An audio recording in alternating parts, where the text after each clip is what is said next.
Radhe Radhe friends.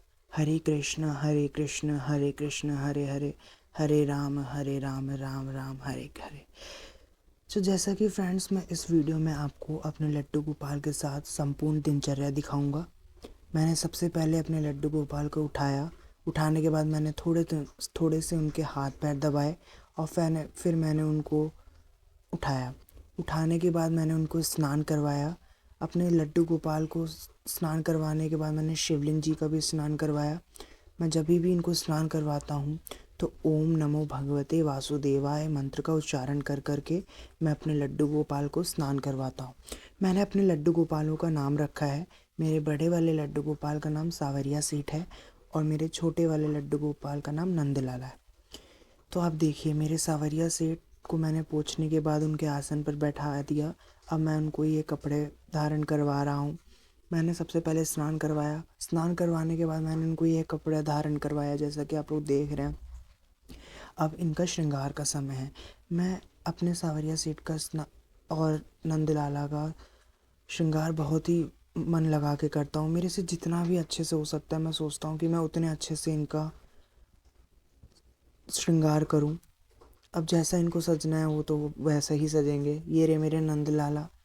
मैंने नंदलाला और सावरिया सेठ का तैयार कर दिया। तो देखिए, तैयार करने के बाद इनका कुछ ऐसा लुक आ रहा है। आज इन्होंने इस तरीके से अपना श्रृंगार मुझसे करवाया है। ये श्रृंगार मैंने नहीं किया, ये इन्होंने ही करवाया है जैसा ये श्रृंगार चाहते हैं। और ये छोटे से कृष्ण जी को ही मंदिर में छोड़ गया था, जिनको मैं ले आया और मैं ही इनकी सेवा करता हूँ। ये रहा, मैंने भोग लगाया। भोग में मैंने मिश्री में तुलसी पत्ता डाल के भोग लगाया। फिर मैंने इनकी आरती करी। मैंने अपने सावरिया सेठ और नंदलाला की आरती करी। आरती करने के बाद मैंने इन्हें धूप दीप दिखाया। धूप दीप दिखाने के बाद मैंने इनको भोग लगाया। हरे कृष्णा कृष्णा कृष्णा हरे हरे, हरे राम राम राम हरे हरे, हरे कृष्णा। फिर मैंने इनको नाश्ता करवाया। नाश्ते में मैंने आलू बनाए थे। आलू और दूध का भोग लगाया। दूध का भोग लगाने के बाद मैंने आलू और दूध का भोग लगाया अपने सावरिया सेठ नंदलाला को।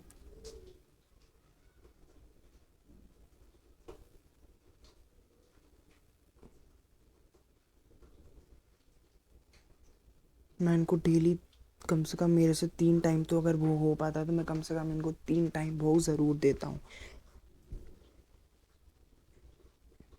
मैंने इनको दूध पिलाया।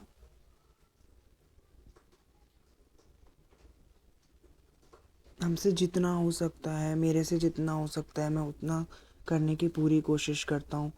अगर नहीं होता, जिस दिन सेवा नहीं भी हो पाती इतने अच्छे से, उस दिन मैं बस मिश्री का भोग लगा देता हूँ या फिर ड्राई फ्रूट्स का भोग लगा देता हूँ।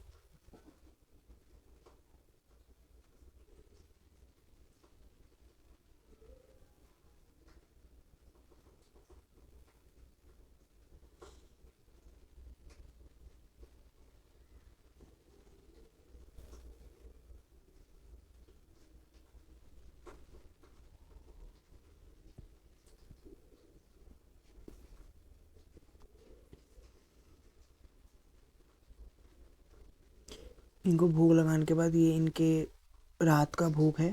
रात में मैंने बनाई थी कढ़ी और साग और पराठे। तो मैंने कढ़ी साग पराठे का भोग लगाया रात्रि में। मैंने आपसे, जैसा कि आप लोगों को बताया था कि मैं 2 वक्त का अन्न तो देता ही हूँ ठाकुर जी को। तो मैंने ये शाम का भोग लगाया है अपने लड्डू गोपाल को। इसके बाद मैं दूध पिलाऊंगा अपने लड्डू गोपाल को। तो अभी मैं भोग लगा रहा हूँ।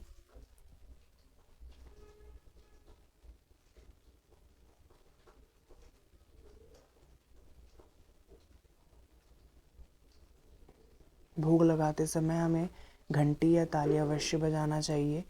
और ये मैंने जल पिलाया अपने लड्डू गोपाल को। अब मैं ये जल भोग अर्पण कर रहा हूँ। हमें भोग लगाने के बाद अवश्य अपने भगवान जी का मुंह पोंछ देना चाहिए। ये अब रात्रि का समय है, मैं अपने सावरिया सेठ को दूध पिला रहा हूँ मैं अपने सावरिया सेठ को। सावरिया सेठ के बाद मैंने अपने नंदलाला को दूध पिलाया। मैं अपने तीनों लड्डू गोपाल को दूध पिला के घंटी बजा रहा हूँ। अब जब उन्होंने दूध पी लिया तो मैंने अब अपने भगवान को सुला दिया। मेरे तीनों लड्डू गोपाल साथ ही में सोते हैं। इस समय गर्मी का समय है, थोड़े गर्मी भी है, मच्छर भी है, तो इसलिए मैंने इनको वस्त्र निकाल कर ओढ़ के